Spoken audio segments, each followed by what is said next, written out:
നമസ്കാരം.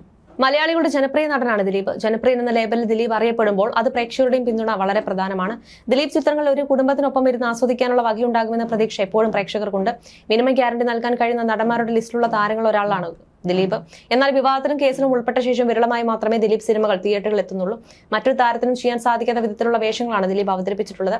തൊട്ടതെല്ലാം പൊന്നാക്കിയ ദിലീപ് സിനിമാ ലോകത്ത് കൈവയ്ക്കാത്ത മേഖലകളില്ല. പക്ഷെ വ്യക്തിജീവിതത്തിലെ പാളിച്ച് അദ്ദേഹത്തിന്റെ കരിയറിനെയും ബാധിച്ചു. അതുപോലെ തന്നെ മലയാളികൾ ഒരു സമയത്ത് ഹൃദയത്തിൽ കൊണ്ടു നടന്ന താരജോഡികളായിരുന്നു മഞ്ജു വാര്യർ, ദിലീപ്. ഏറെ വ്യക്തിപരമായ പ്രതിസന്ധികളെ തരണം ചെയ്ത് അദ്ദേഹം ഇപ്പോൾ വീണ്ടും സിനിമാ ലോകത്ത് സജീവമാകാൻ ഒരുങ്ങുകയാണ്. നടൻ ദിലീപിന്റെ 150ാമത്തെ ചിത്രം പ്രിൻസ് ആൻഡ് ഫാമിലി കുറിച്ച് ദിവസങ്ങൾക്ക് മുമ്പായിരുന്നു തിയേറ്ററുകളിൽ എത്തിയത്. ദിലീപിനെ കൂടാതെ സിദ്ദിഖ്, ധ്യാൻ ശ്രീനിവാസൻ, ജോണി ആന്റണി, ബിന്ദു പണിക്കർ, മഞ്ജു പിള്ള, റാനിയ തുടങ്ങിയവരാണ് പ്രിൻസ് ആൻഡ് ഫാമിലിയെ പ്രധാന കഥാപാത്രങ്ങളെ അവതരിപ്പിച്ചത്. ഇപ്പോഴിതാ ഈ സിനിമ വിജയിക്കണമെന്ന് എല്ലാവർക്കും വലിയ ആഗ്രഹമുണ്ടായിരുന്നുവെന്നും അതിന് കാരണം ദിലീപ് എന്ന ഘടകമാണ് എന്നും പറയുകയാണ് ജോണി ആന്റണി. ഒരു യൂട്യൂബ് ചാനൽ നൽകിയ അഭിമുഖത്തിലാണ് സംസാരിക്കുകയായിരുന്നു അദ്ദേഹം. ഈ സിനിമയോട് എല്ലാവരും പ്രത്യേക താല്പര്യത്തോടെയാണ് സമീപിച്ചത്. പ്രത്യേകിച്ച് ബിൻഡോയുടെ ആദ്യത്തെ സിനിമ, ദിലീപിന്റെ 150ാമത്തെ സിനിമ എന്നൊക്കെയുണ്ട്. ദിലീപിന്റെ സിനിമ വിജയിക്കണമെടാ എന്ന് ബിൻഡോയോടും പറഞ്ഞിരുന്നു. ഞാൻ ഒരു കാര്യം കൂടി പറയട്ടെ, കാര്യം അത് എനിക്ക് ഓർക്കാതിരിക്കാൻ പറ്റില്ല. കൊച്ചു രാജാവ് എന്ന പടം ഫസ്റ്റ് കോപ്പിയായി ഞാൻ ഇങ്ങോട്ട് വരികയാണ്. ആ സമയം എനിക്ക് ഒരു കോൾ വരികയാണ്. ഇന്നസെന്റിന്റെ കോളാണ്. ജോണിയ, ഞാൻ ഇന്നസെന്റ് ആണ്, എങ്ങനെയുണ്ട് നിന്റെ പടം എന്ന് ചോദിച്ചു. ഞാൻ പറഞ്ഞു, ചേട്ടാ നന്നായിട്ടുണ്ട്, ഒരുവിധം വിശ്വാസമുണ്ട് എന്ന്. ആ പടം ഓടണം, അയാൾ ഇവിടെ ഉണ്ടാകണം. ഞാൻ ദിലീപിനെ വിളിച്ചു പറഞ്ഞു, ദിലീപേ നിന്റെ അപ്പൻ വിളിച്ചു കേട്ടോ എന്ന്. അപ്പോൾ ദിലീപ് ചോദിച്ചു, എന്റെ അപ്പനോ എന്ന്. അപ്പോൾ ഞാൻ പറഞ്ഞു, നിന്റെ സിനിമയിലെ അപ്പൻ എന്ന്. ഇന്നസെന്റേട്ടൻ എന്നോട് പറഞ്ഞതാ അയാൾ ഇവിടെ ഉണ്ടാകണമെന്ന്. അതിപ്പോൾ ഓർക്കുമ്പോഴും എന്തോ പോലെയാണ് എന്ന് പറഞ്ഞതുപോലെ ദിലീപ് ഇവിടെ ഉണ്ടാകണമെന്നാണ് ജോണി ആന്റണി പറഞ്ഞത്. ദിലീപിന്റെ അടുത്ത സുഹൃത്തായ ജോണി ആന്റണി അദ്ദേഹത്തെ വെച്ച് 3 സിനിമകൾ സംവിധാനം ചെയ്യുകയും ചെയ്തിട്ടുണ്ട്. ജോണി ആന്റണിയുടെ ആദ്യ 2 സിനിമകളായ CID മൂസ, കൊച്ചു രാജാവ് എന്നീ ദിലീപിനൊപ്പമായിരുന്നു. 2007 ഇൻസ്പെക്ടർ ഗരുഡ് എന്ന സിനിമയും ജോണി ആന്റണി ദിലീപ് കൂട്ടുകെട്ടിൽ പുറത്തിറങ്ങിയിരുന്നു. നിലവിൽ അഭിനയത്തിൽ ശ്രദ്ധ കേന്ദ്രീകരിച്ചിരിക്കുന്ന ജോണി ആന്റണി CID മൂസയ്ക്ക് 2ാം ഭാഗം ഉണ്ടാകുമെന്നും അറിയിച്ചിരുന്നു.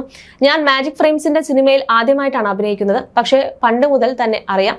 എങ്കിലും ഈ കോൾ വന്നപ്പോൾ ഞാൻ അത്ഭുതപ്പെട്ടു. ബിൻഡോയും ഷാജു ചേട്ടനും ഉണ്ടെന്ന് ആദ്യമേ തന്നെ പറഞ്ഞതുകൊണ്ട് ലിസ്റ്റിൻ പിന്നെ ഒന്നും പ്രത്യേകിച്ച് പറഞ്ഞില്ല. ഞാൻ വരികയും ചെയ്തു. ഭയങ്കര അഭിമാനമുണ്ട്. ഇതിന് പിന്നാലെ മറ്റൊരു പടത്തിൽ കൂടെ ഞാൻ അഭിനയിച്ചു. ലിസ്റ്റിനെ കുറിച്ച് കേൾക്കുമ്പോൾ എനിക്ക് കുറച്ച് ഭയമൊക്കെ ഉണ്ടായിരുന്നു. എങ്ങനെയായിരിക്കും ഈ ക്രൂവിനോടൊക്കെ പെരുമാറുക എന്നതായിരുന്നു എന്റെ ആശങ്ക. പക്ഷേ ഈ കുട്ടികൾക്ക് വേണ്ട എല്ലാ കാര്യങ്ങളും ലിസ്റ്റിൻ ഭംഗിയായിട്ട് ചെയ്തിട്ടുണ്ടാകും. നമ്മൾ ഡയറക്ടർമാർ ആയിരുന്നത് കൊണ്ട് തന്നെ ഇവർ എന്ത് ചെയ്യുന്നു, ഇവർക്ക് എന്ത് കൊടുക്കുന്നു എന്നൊക്കെ ഞാൻ വാച്ച് ചെയ്യാറുണ്ട്. ലിസ്റ്റിൻ വേണ്ടതെല്ലാം അവർക്ക് കൊടുത്തിട്ടുണ്ട്. പുതിയ ഡയറക്ടേഴ്സിന് നിങ്ങൾ ഒരു സിനിമ കൊടുക്കുമ്പോൾ നിങ്ങൾ ഒരു ജീവിതമാണ് കൊടുക്കുന്നത്. 23 വർഷം മുമ്പ് ദിലീപ് എന്ന മനുഷ്യൻ തന്ന ജീവിതമാണ് എന്റേത്. 22 വർഷമോ മറ്റോ ആയി മൂസ ഇറങ്ങിയിട്ട്. ഇന്നും ഞാൻ അതുകൊണ്ട് ജീവിച്ചു പോകുന്നു. അങ്ങനെ ഒരു വിൻഡോ വരുമ്പോൾ 10 കുടുംബങ്ങളുടെ അല്ലെങ്കിൽ 100 കുടുംബങ്ങളുടെ പ്രാർത്ഥന നിങ്ങൾക്ക് കിട്ടും. ഒരു കാലത്ത് നിങ്ങൾക്കൊന്നും ഒരു തോൽവിയും ഉണ്ടാവില്ല. ദിലീപിന്റെ കാര്യത്തിലേക്ക് വരികയാണെങ്കിൽ ചെയ്ത പടങ്ങളും വിജയങ്ങളും വെച്ച് നോക്കുമ്പോൾ മലയാള സിനിമയിൽ എന്നല്ല ഇന്ത്യൻ സിനിമയിൽ തന്നെ ഇത്രയധികം ആവറേജ് ഉള്ള ഒരു നടൻ ദിലീപ് മാത്രമായിരിക്കും. ദിലീപ് എന്റെ സുഹൃത്തായതുകൊണ്ട് പറയുകയല്ല, കണക്കുകളാണ് ഞാൻ പറയുന്നത്. സിനിമ നന്നായാൽ എല്ലാ വിമർശനങ്ങളെയും അതിജീവിച്ച് ഓടിക്കയറാനുള്ള കപ്പാസിറ്റി ദിലീപിനുണ്ട്. അത് ദിലീപ് അറിയിക്കുന്നതാണ്. ദിനം പ്രതി എത്രയോ ആളുകൾ എന്റെ അടുത്ത് വന്ന് ദിലീപേട്ടന്റെ അടുത്ത് ഒരു കഥ പറയാൻ പറ്റുമോ എന്ന് ചോദിക്കാറുണ്ട്. അതുപോലെ ആളുകൾക്ക് ഇഷ്ടമുള്ള താരമാണ് ദിലീപ്. നിങ്ങൾ ചാനലുകൾ തുറന്നു നോക്കൂ, അവിടെ എല്ലാ ദിവസവും ദിലീപിന്റെ പടങ്ങൾ കാണും. ഷാഫു ചെയ്ത പടങ്ങൾ, ഞാൻ ചെയ്ത പടങ്ങൾ, ലാൽ ജോസ് ചെയ്ത പടങ്ങൾ, അങ്ങനെ ഒന്നിനു പിറകെ ഒന്നായി വന്നുകൊണ്ടിരിക്കുകയാണ്. ഈ സിനിമ ഒരു സൂപ്പർ ഹിറ്റ് ആയിരിക്കുമെന്ന് ദിലീപിന് ഞാൻ ഉറപ്പ് നൽകുന്നു. കാരണം നിങ്ങളെ സ്നേഹിക്കുന്ന ഞാൻ ഉൾപ്പെടെയുള്ള ആളുകളുടെ പ്രാർത്ഥനയും അനുഗ്രഹവും ആവേശവുമാണ് ഈ സിനിമ. ഈ പടത്തിലേക്ക് എന്നെ വിളിച്ചതിൽ വളരെ സന്തോഷമുണ്ട്. ഷാരിസ് നല്ല രീതിയിൽ എഴുതി, വിൻഡോ നല്ല രീതിയിൽ എടുത്തു. ദിലീപിന്റെ ഫാൻസ് അസോസിയേഷൻ ഭാരവാഹികൾ ഇവിടെയുണ്ട്. എനിക്കറിയാം, അവരൊക്കെ ചങ്ക് പറിച്ചു കൊടുക്കുന്നവരാണ്. അതുപോലെ ദിലീപിനൊപ്പം നിൽക്കുന്ന ആയിരക്കണക്കിന് ആളുകളുണ്ട്. ഈ സിനിമ സൂപ്പർ ഹിറ്റ് ആകട്ടെ എന്നും അദ്ദേഹം പറഞ്ഞു. കഴിഞ്ഞ കുറച്ചും കാലമായി CID മൂസയുടെ 2ാം ഭാഗം വരുന്നുവെന്ന തരത്തിൽ പ്രചാരങ്ങൾ നടക്കുന്നുണ്ട്. ഇതേക്കുറിച്ചും ജോണി ആന്റണി അടുത്തിടെ പറഞ്ഞിരുന്നു. മൂസ 2 നന്നായി എഴുതി വരികയാണെങ്കിൽ രസകരമായ ആ കോംബോ ഒന്നിച്ച് അന്ന് എങ്ങനെ തുടങ്ങിയോ ആ ഊർജ്ജത്തിൽ ഒന്നിച്ചു നിന്ന് മുന്നോട്ട് പോവുകയാണെങ്കിൽ തീർച്ചയായും മൂസ 2 ഉണ്ടാകും. അത് സംഭവിക്കാനാണ് നമ്മളെല്ലാം ആഗ്രഹിക്കുന്നതും പ്രാർത്ഥിക്കുന്നതും. ഇത് പുതിയൊരാൾ ചെയ്തെങ്കിൽ ബെറ്റർ ആകുമെന്ന് പറയിപ്പിക്കാൻ ഞാൻ സമ്മതിക്കില്ല. ആദ്യ ഭാഗത്തെ പോലെ തന്നെ കട്ടയ്ക്ക് പിടിച്ച് എന്റെ കഴിവിന്റെ പരമാവധി ഞാൻ ശ്രമിക്കും. അത് ഞാൻ ഉറപ്പ് തരികയാണ്. സ്കോട്ട്ലാൻഡിലായിരിക്കും ഇൻട്രൊഡക്ഷൻ സോങ് എന്നാണ് ജോണി ആന്റണി പറഞ്ഞത്.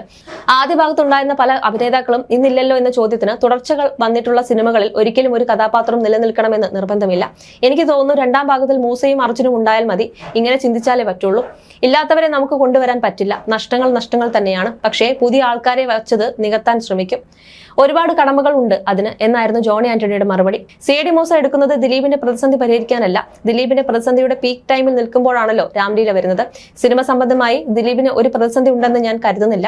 കേസുമായി ബന്ധപ്പെട്ട് പ്രതിസന്ധികൾ ഉണ്ടാകാം, അത് കോടതി തീരുമാനിക്കട്ടെ. അതിനകത്ത് നമ്മളിപ്പോൾ കമന്റ് പറയേണ്ട കാര്യമില്ല എന്നും അദ്ദേഹം മുമ്പ് പറഞ്ഞിരുന്നു. CID മൂസ റിലീസ് ചെയ്തിട്ട് 20 വർഷം പൂർത്തിയായ വേളയിൽ ദിലീപ് പങ്കുവച്ച വീഡിയോ സോഷ്യൽ മീഡിയയിൽ തരംഗമായിരുന്നു.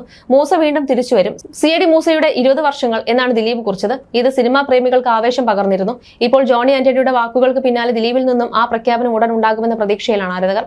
2003 ജൂലൈ 4-നാണ് CID മൂസ റിലീസ് ചെയ്തത്.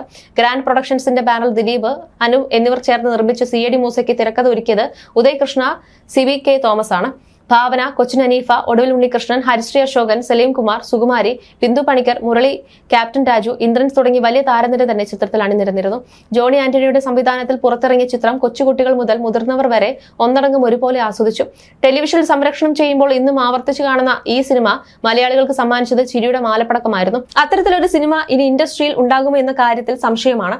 ജോണി ആന്റണിയുടെ കരിയറിൽ തന്നെ ശ്രദ്ധേയമായ ചിത്രമായിരുന്നു ഇത്. ഈ ചിത്രത്തിലൂടെയാണ് അദ്ദേഹം സ്വതന്ത്ര സംവിധായകനായി മാറിയത്. തുടർന്ന് കൊച്ചി രാജാവ്, തുറുപ്പുകൂലൻ, സൈക്കിൾ, തോപ്പിൽ ജോപ്പൻ, താപ്പാന തുടങ്ങിയ ചിത്രങ്ങൾ അദ്ദേഹം സംവിധാനം ചെയ്തിട്ടുണ്ട്. അതേസമയം ബിൻഡോ സ്റ്റീഫൻ സംവിധാനം ചെയ്യുന്ന സിനിമയാണ് പ്രിൻസ് ആൻഡ് ഫാമിലി. ദിലീപ് നായകനാകുന്ന ചിത്രത്തിൽ ധ്യാൻ ശ്രീനിവാസൻ, സിദ്ദീഖ്, മഹിമ നമ്പ്യാർ, ഉർവശി, ബിന്ദു പണിക്കർ, മഞ്ജുപിള്ള, ജോണി ആന്റണി തുടങ്ങിയവരും അഭിനയിക്കുന്നുണ്ട്. പവി കെയർടേക്കർ ആയിരുന്നു ഇതിനു മുമ്പ് ദിലീപിന്റേതായി പുറത്തിറങ്ങിയ സിനിമ. സമ്മിശ്ര പ്രതികരണം മാത്രമായിരുന്നു ചിത്രത്തിൽ ലഭിച്ചിരുന്നത്. വിചാരിച്ചത്ര വിജയം കൈവരിക്കാൻ ഈ ചിത്രത്തിലുമായില്ല. ബബയാണ് ദിലീപിന്റേതായി അണിയറയിലുള്ള മറ്റൊരു cinema. You're watching me on metromatney.com. metromatney.com. Subscribe for more videos. Subscribe for more videos. Subscribe here for more videos. Subscribe now. Thank you.